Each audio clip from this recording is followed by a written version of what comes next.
வணக்கம். இப்போது நாம் பார்க்க இருப்பது கடன் எப்படி உருவாகிறது? அந்த கடனை நம்மால் அடைக்க முடியுமா? முடியாதா? என்று முதலில் நாம் ஆலோசிக்கவே இல்லை. முதலில் நாம் பார்ப்பது கௌரவம், மானம். அவங்க செஞ்சுட்டாங்க, நம்ம செஞ்சு ஆகணும். இப்படியே தனக்குள்ளேயே போட்டி பொறாமைகள் மூலமாகவே கடன் சுமைகள் அதிகமாகி விடுகிறது. சாதாரணமாக ஒரு கடை வைத்திருந்தால் அந்த கடை நல்ல ரீதியாக போய்கொண்டே இருக்கும்.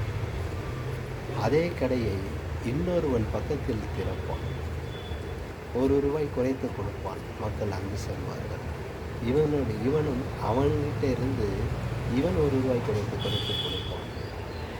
ஆக இப்படியே போட்டி உணர்வுகள் தொடர்கிறது. ஒரு காலகட்டத்தில் இப்போவும் கூட என்னன்னு கேட்டிங்கன்னா, ஒரு பெட்ரோல் பங்க் வைக்கிறதா இருந்தால் நடைமுறைக்கு இப்போ நம்ம ஊரில் வீரநல்லூரில் எடுத்துக்கிட்டிங்கன்னா, திருநெல்வேலி மாவட்டத்தில் வீரநல்லூரே வச்சுக்கிடுங்களேன். இந்த வீரநல்லூரில் பெட்ரோல் பங்க்குங்கிறது கிடையவே கிடையாது. இப்போ கிட்டத்தட்ட ஒரு 10 வருஷத்துக்கு முன்னாடி நம்ம ஊரில் இப்போ 2024. அப்போது 2014 முன்பு இல்லை ஒரு பக்கம். அப்போது அந்த நேரத்தில் இல்லாத நேரத்தில் நம்ம ஊரில் இல்லாத ஒன்றை கொண்டு வந்தார்.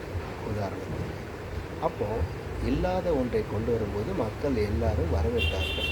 ஏன் இதை சொல்கிறேன் என்றால், வீரநல்லூரிலிருந்து சுற்றி இருக்கிற கிராமங்கள் சின்ன கவுண்டரில் விஜயந்து தீர்ப்பு சொல்லுறதுக்குள்ள 18 பட்டியிலிருந்து வந்திருக்காங்கன்னு சொல்கிற மாதிரி, அந்த மாதிரி கிராமங்கள் அதிகமாக வீரநல்லூரை சுற்றி இருக்கிறது.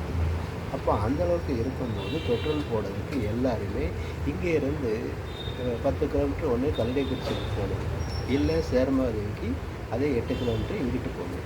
எப்படி பார்த்தாலும் இல்லை.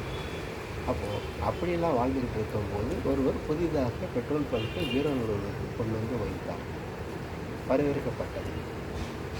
அதே இது இத்தனை ஆண்டுகள் கழித்து பிறகு இப்போது 2024 ஒரு பெட்ரோல் பங்க்கு வந்திருக்கிறது. அதுவும் 2 கிலோமீட்டர் தள்ளி. இது ஏன் சொல்கிறேன் என்றால், ஒரு நிறுவனம் வைத்தால் அதற்கு இன்னொருவர் வந்தார். இந்த காலங்காலமாக இதுதான் பிரச்சனை ஓடிக்கொண்டிருக்கிறது.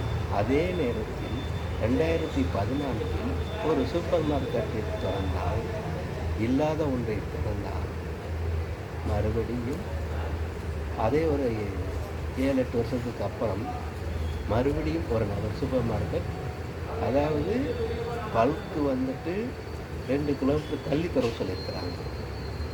ஆனால் இந்த சூப்பர் மார்க்கெட்டுங்கிறது அப்படி அல்ல, சட்டத்திலும் அல்ல. அடுத்த கடையாக இருந்தாலும் சரி சூப்பர் மார்க்கெட் அப்படி வைத்து விடுகிறார்கள். அப்படி வைத்து விடும்போது வியாபாரம் எப்படி இருக்கும்? அப்படி என்கிற சூழ்நிலை உருவாகிறது.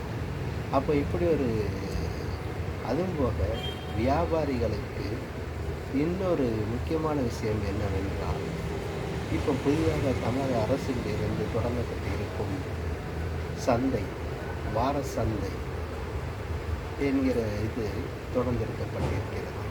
அந்த வார சந்தையில் என்னென்ன விற்க வேண்டும் என்பதை ஆராய்ந்து பார்த்தால், முதலில் காலகட்டத்தில் காய்கறி மட்டுமே இருந்தது. ஆரம்ப காலத்தில் சந்தை என்றாலே, மார்க்கெட் என்றாலே காய்கறி தான் இருந்தது. இப்போது பார்த்தால் எல்லா பலசரக்கில் இருந்து அனைத்து ஜாமான்களும் கிடைக்கக்கூடிய அளவுக்கு சந்தை உருவாக்கப்பட்டுள்ளது.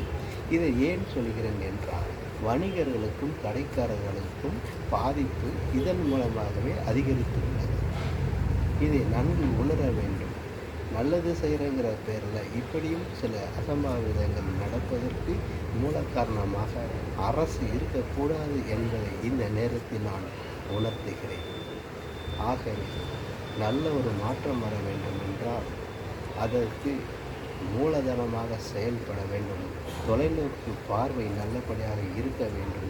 அப்போ தான் நாடும் முன்னேறும், நாமும் முன்னேறுவோம். ஆக எல்லாருமே விழிப்புடன் இருக்க வேண்டும்.